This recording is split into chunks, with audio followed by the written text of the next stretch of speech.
আসসালামু আলাইকুম বন্ধুরা, কেমন আছেন সবাই? আশা করি ভালো আছেন। আলহামদুলিল্লাহ আমিও ভালো আছি। আজকে আপনাদের জন্য নিয়ে এসেছি, সেটা হচ্ছে আধুনিক একটা রেসিপিটা হচ্ছে ফেসবুকে ঢুকলেই দেখি আদিবাসীদের খাবার, চাকমাদের খাবার দেখি যে সবাই খালি খায়, খালি সিদ্ধ খাবার। ফেসবুকে ঢোকা যায় না, খালি সিদ্ধ খাবার। কেন জানি আমার মনে হলো এগুলো অনেক টেস্টি হবে। ওদের খাওয়ার স্টাইল দেখে আমার আর ফরান মানতেছে না। আমি চিন্তা করলাম আমি কি দোষ করলাম, আমিও বানাই ফেলি। তো আমি একটা আপুর ভিডিও দেখেছি।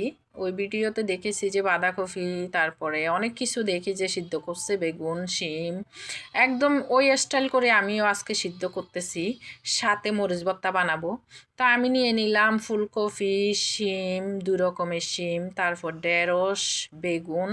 আর এটা হচ্ছে সিসিঙ্গার মতোই বাংলাদেশের। এটা দুন্দুলো না, সিসিঙ্গাও না, এটা একটা আধুনিক সিসিঙ্গা। এটা হচ্ছে ইন্ডিয়ান, হ্যাঁ, এক ইন্ডিয়ান সবজি। তো সেই সবজিটাও নিয়ে নিলাম। সিসিঙ্গার মতো চামড়া ফেলে এটা নিয়ে নিলাম। তারপরে নিলাম সাথে শীতল শীতল শুটকি। আমি ভালোভাবে পরিষ্কার করে গরম পানি দিয়ে সাফ করার পরে তারপরে দিয়ে দিলাম হালকা তেলে ফ্রাই করার জন্য। ফ্রাই হয়ে গেলে এটারে নিয়ে আমি মরিচের সাথে মিক্স করব। মরিচের সাথে মিক্স করে অনেকগুলো মরিচ টালে নিচ্ছি। শীতল টালার পরে এটাতে মরিচ টালে নিচ্ছি। মরিচগুলো নেওয়ার পরে আমি সুন্দর করে ভর্তা করে নিচ্ছি। ধনিয়া পাতা, পেঁয়াজ বাতি করে দিয়ে, বেশি করে দিয়ে আমি ভর্তা করে নিচ্ছি। তারপরে আমি বেগুন ইয়াগুলো সিদ্ধ করে আমরা খাচ্ছি।